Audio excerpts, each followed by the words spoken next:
Ok, salut les amis, j'espère que vous vous portez bien, j'espère que vous allez bien. Alors aujourd'hui en fait on est venu pour vous montrer un peu on va dire ça comment, le musée de Malcolm X ici à Omaha.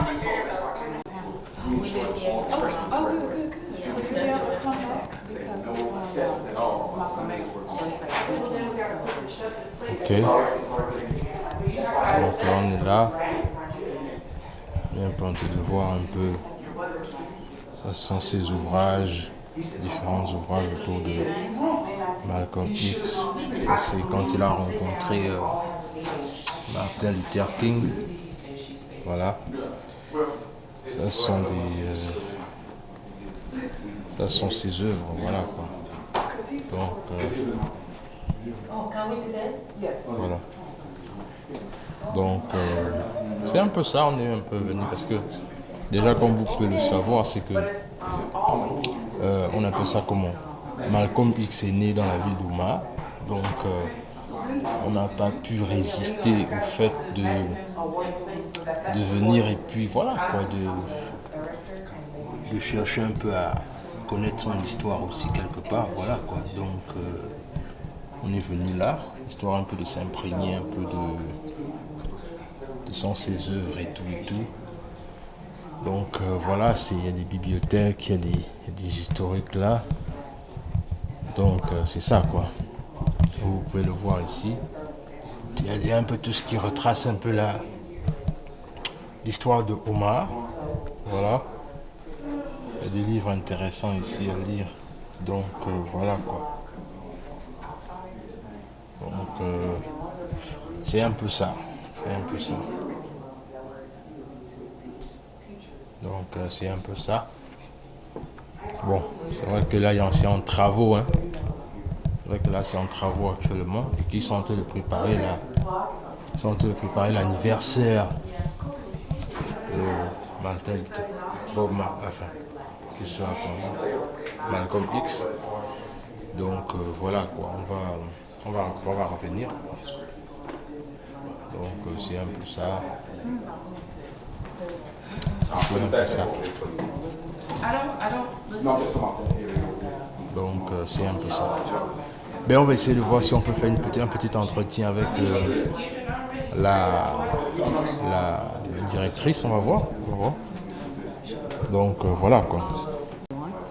And we didn't always have a building.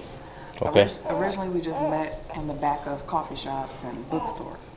And then we got this building in 2010. Okay. And then we added 17 acres outdoors, and I'll show y'all how to get out there. All right. But that's where Malcolm X's house stood. And so his house was actually torn down the same year that he was assassinated. Wow. Yes. So our effort is to preserve. Our. Are you recording, right? Yeah. But I don't. Okay.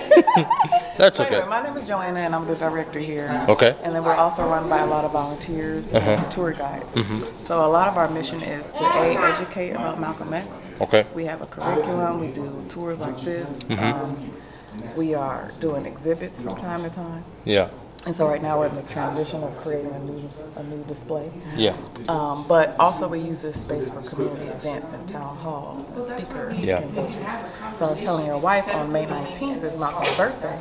And every year we do something. So we're always open on Malcolm's birthday. Okay. And then this year we're going to do community event, family-friendly events. Okay. So if the weather is nice, we'll be outside. Yeah. But we still have some programs lined up. So you can check our website and our social media since you live here. Yeah, we live here. That's why we came. I mean, Okay. we want to make sure, like, we want to come back. Yeah, to make sure, like, So I'll have one of them walk you outside eventually, but it's 17 acres, and so it's green space. Yeah. And there's some sidewalks out there. There's a map up here. I'll show you. Yeah. So you can get that on camera. I hope you told him it's where Malcolm X's house was.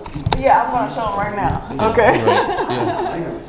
Because he's already told the story. Yeah. Wow. We ready? I'm ready. Okay, this is our lovely tour guide, Shamika. Come over here. They live in Omaha. Like, Again. So I have to make sure they come back for Malcolm X. I know. I know. I have to make sure we come back. They come back for Malcolm X weekend. Of course. This is the section where you know what to do, but I just wanted to make sure they knew where Malcolm X's house once stood, and then they do want to go outside to the marker. So. Beautiful. Yeah. How are you folks doing today? good. It's a little chilly. Yeah, it is a little chilly. It's Nebraska though. Yeah. So how much time do you have? Oh, we have time. We You have just came to time? Yeah. visit. Yeah. Okay, beautiful. Well, thank you for visiting us here at the Malcolm X Memorial Foundation. My name is Shamika Simpson. I'm the tour guide here. This is not Malcolm X's house. Okay. This is actually the building that was purchased by our founder, Rowena Moore. Rowena Moore found out in 1970 that her father actually purchased the land and the building that Malcolm X was born in from Malcolm X's father when he was ran out of Omaha by the KKK in 1927. So she didn't find that out until 1970. Unfortunately, the state of Nebraska had already torn down Malcolm X's house in 1965, shortly after he was assassinated. So by the time she found out that her father actually owned the land and the property, when she came back here looking for his house was gone, but she was able to preserve the property and build the legacy that we're building here today. Okay. I like to start the tour off with, who's the most famous person you know from Omaha, Nebraska? Malcolm X. Malcolm X. Of course. Great answer, great answer. However, there's lots of famous people from Omaha, Nebraska, particularly famous people from North Omaha. We have Gabrielle Union. Yeah, okay. Yeah, she's from Omaha, Nebraska. Actually, Union Park is named after her. Oh, yeah? Bob Gibson, a famous Major League Baseball player, one of the original Negro players, is from here. We have some of the others that are from here too. President Gerald R. Ford was actually born here. Him and Malcolm share some few circumstantial similarities. They were both born in Omaha, Nebraska. They both ended up moving to Michigan by the age of 4, and they both had a name change. President Gerald R. Ford was actually born Leslie King, and then he was adopted and his parents changed his name to Ford. He's such a good baby. Miss her, Mama.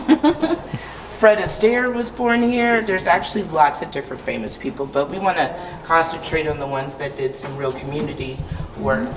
Mildred D Brown is the first black woman to start a newspaper in Omaha, Nebraska in 1938, the Omaha Star. The Omaha Star is still a functional newspaper today that goes out and has subscriptions. Kathy Hughes got her start at the Omaha Star. It's from Omaha, Nebraska as well. There's a street named after her in North Omaha. Kathy Hughes is actually one of 3 media moguls. There is Oprah Winfrey, there's Byron Allen, and then there's Kathy Hughes. Kathy Hughes is the owner of Urban One, TV One, and Media One, and she came right here from Omaha, Nebraska. One is actually a acronym for Omaha, Nebraska, O-N-E, the One. We have Bertha Lee Walker Calloway. She was a activist born here in Omaha the same year that Malcolm X was born. She is the reason why we have the Great Plains Black History Museum, which is a museum that catalogs the arrival of African Americans in the Midwest region and the settlement of the Midwest region by African Americans. We also have Senator Ernie Chambers. Senator Ernie Chambers is the longest running U.S. state senator in the history of the U.S. State Senate. So out of all 50 states, no one has served their state legislator as long as our Senator Ernie Chambers has. Senator Chambers is the reason why Nebraskans don't pay taxes on food. Senator Chambers is also the reason why we no longer put to death mentally ill juveniles. Senator Chambers is a community activist and organizer who was re-elected to office so many times, they actually instituted term limits to keep Senator Chambers from going back year after year.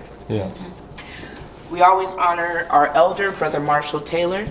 He passed away in July of 2020. Brother Marshall Taylor is actually the owner of the Afro-American bookstore located off of 31st and Lake Street. You said, July 2020? Oh, okay. Yeah. It's because of Brother Marshall that most of us are actually even here. He was one of our mentors. And like I said, he played a real big part in establishing the flow that we have here at the Malcolm X Foundation. He is on the board, and he's one of the reasons why we have so many connections to book and knowledge. Okay.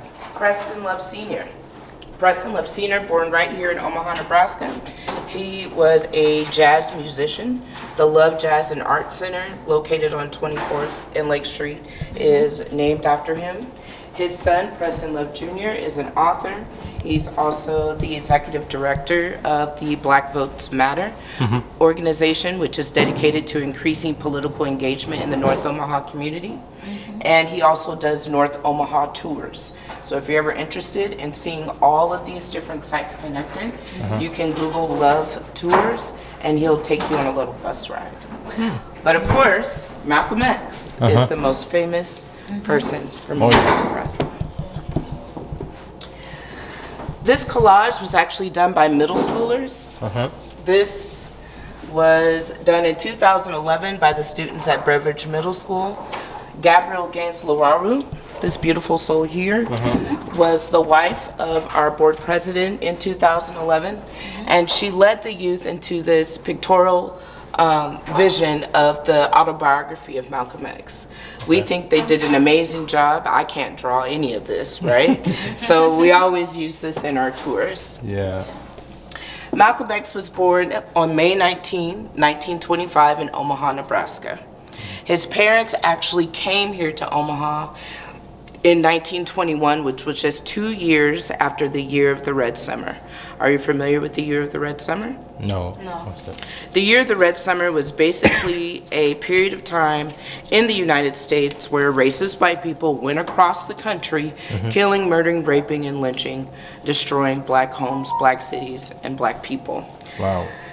It was actually more than a summer, too. It was about 10 months of that, where they just went across the country doing that, and Omaha was not exempt. Are you familiar with this picture at all? Yes. This is actually one of the most notorious lynchings that happened right here in Omaha, Nebraska. That is Will Brown. Will Brown was a traveler through Omaha who was falsely accused of sexually assaulting a white woman by the name of Agnes Lobuck and her boyfriend. They know that he was falsely accused because he had severe rheumatoid arthritis. So what they said he did, he actually didn't have the physical capacity to do. So he was put in jail by the police actually as a way of protecting him because there was a lynch mob forming for him. You didn't need a trial to lynch a black person back then. You didn't need evidence to kill a black person back then, right? So a group of boys in Omaha, Nebraska at the Omaha School for Boys, downtown Omaha, these are boys too, from 14 to 18 years old, started a lynch mob. About 200 of these boys started walking through the streets of Omaha and demanding that they release Will Brown to them so they can lynch them. That crowd swelled, and they all ended up at the courthouse, demanded that Will Brown be released. When the mayor and the police chief refused to release Will Brown, they actually tried to hang the mayor twice. They got the noose around his neck, tried to hang him. They got the noose off of him. They caught him again and tried to hang him again. When the police still refused to release Will Brown, they wrote a note saying that they were going to burn the courthouse down, and it didn't matter who was in it, black or white, if they did not release Will Brown to the crowd. So they went ahead and released him to the mob. They summarily lynched him, and while he was still swinging in the air, they shot his body over 100 times with shotguns. They took him down and tied him to the back of a pickup truck and drug his body through the streets of downtown Omaha. And then when they were finished dragging his body through the streets of Omaha, they put him on a pile of wood and gathered around. You can see their faces. See how happy they were? They're proud of themselves. And burnt the rest of this man's remains. Now, what makes this lynching so different from the rest of the lynchings is that most of the rest of the lynchings never had anybody held accountable for the lynchings, right? Some of these men were actually prosecuted because of the lynching, but it wasn't actually because of what they did to Will Brown. It was because they damaged government property. 2 white police officers were shot, and there were some other white people that were killed. So they had to be held accountable for the damage of property, but nobody was held accountable to what they did to Will Brown, and he was buried in an unmarked grave. Well, it just says lynched is what his grave says. So that was 1919. That was the climate of Omaha, Nebraska 2 years later when Earl and Louise Little came. You said 1919. Wow. You can actually go down to the courthouse right now and still see the bullet holes in the side of the courthouse. And you can also see the memorial plaque that they finally made for Will Brown last year. What? Yeah. Oh, mama. In 1919, that was the year of the Red Summer. So in 1921, when the Littles came to Omaha, Nebraska, they were dealing with this type of racism, okay? Yeah. And 1921 is also the first year that the KKK set up shop in Omaha, Nebraska. They started off with Clavering number 1, and they ended up swelling to 45,000 members of the KKK that lived and worked and played right here in Omaha, Nebraska. You're familiar with the KKK, right? Yes. The Ku Klux Klan. Yeah, yeah. So 45,000 members of the KKK, and then we have Earl and Louise Little. Now, Earl and Louise Little were actually Marcus Garveyites. They were Pan-Africanists. Pan-Africanism is the school of thought started by Marcus Garvey that says that black people from the African diaspora, if you're a descendant of enslaved people dispersed throughout the world, that you have the ability to, as a nation of people to yourself, you have the ability to provide for yourself, protect for yourself, and educate yourself. And so Earl and Louise Little were actually global ambassadors for Marcus Garvey. They came to Omaha, Nebraska and set up a state chapter of the Marcus Garvey office, the Pan-Africanist movement, and Earl Little was president of that. His wife, Louise Little, was actually very intelligent, very smart young lady. She knew how to speak several different languages, and she is the one that did the newsletter for the Midwest region. When they came in 1921, they realized that there was a lot of work to be done here. But these were not just ordinary people. They weren't scared of white people. They weren't scared of the KKK. And Earl Little himself was a Baptist preacher who would preach these principles of the Marcus Garvey movement across the pulpit. Well, the KKK didn't like that. This is not an actual picture of Malcolm X's house when he lived here, because that house was destroyed, right? This was the picture of the house that he lived in New York. Because his house in New York got bombed and his house in Omaha, Nebraska got assaulted by the KKK, the kids just used this one picture of the house to represent both places. Okay. So when the KKK realized what Marcus Garvey and Louise Little was doing, they surrounded their home on a night ride, Yeah. busted out all of their windows, and told Louise Little that if they didn't leave Omaha, that they were going to kill them. So Louise was actually pregnant with Malcolm at the time that this happened, and they ended up running from Omaha by the time that Malcolm was 18 months old. They moved from Omaha to Wisconsin, from Wisconsin to Michigan, and in Michigan is where Malcolm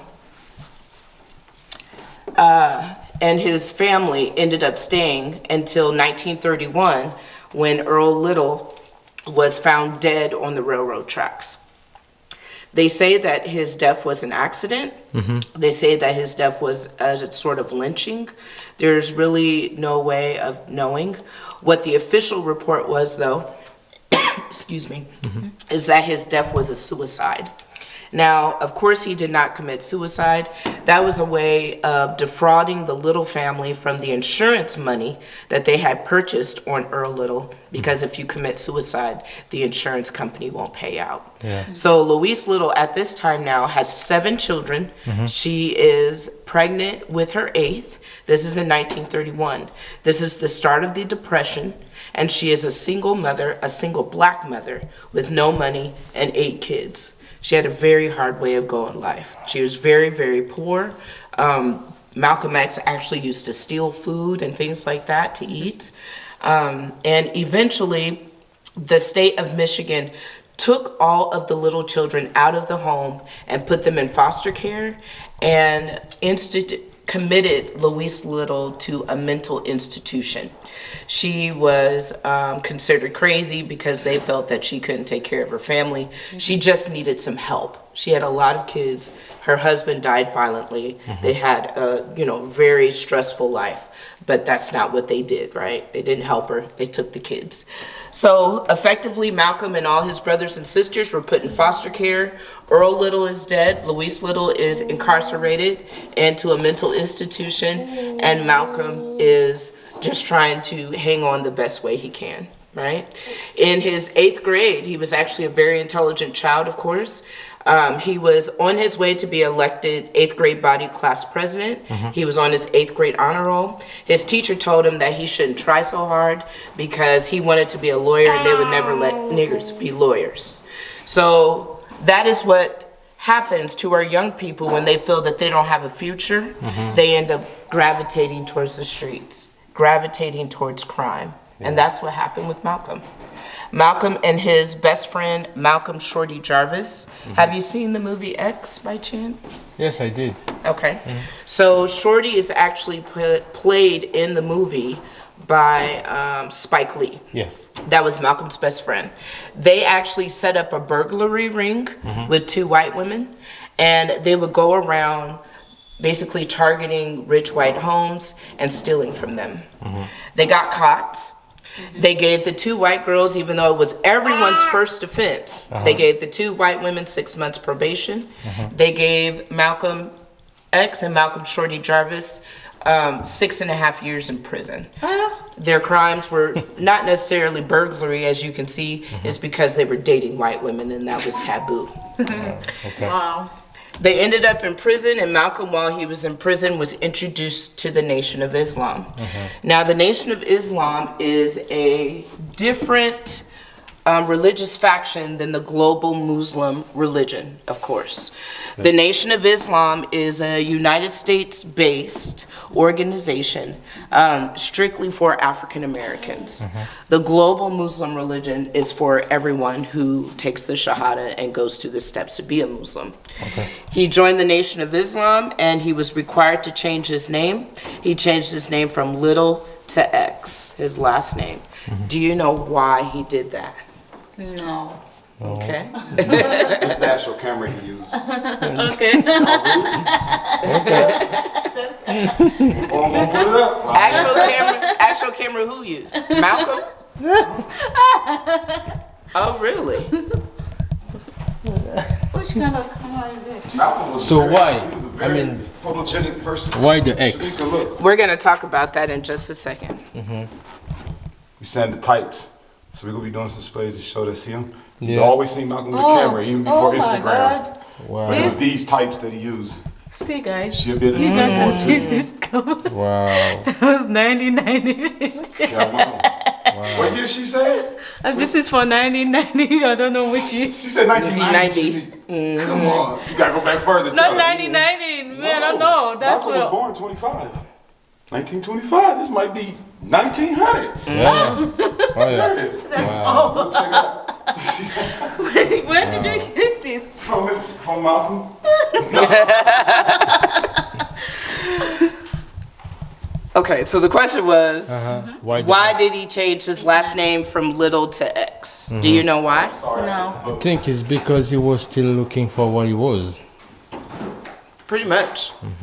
When you join the Nation of Islam, you're required to change your last name from Little to X, or from whatever it is to X, because this name is not actually our name.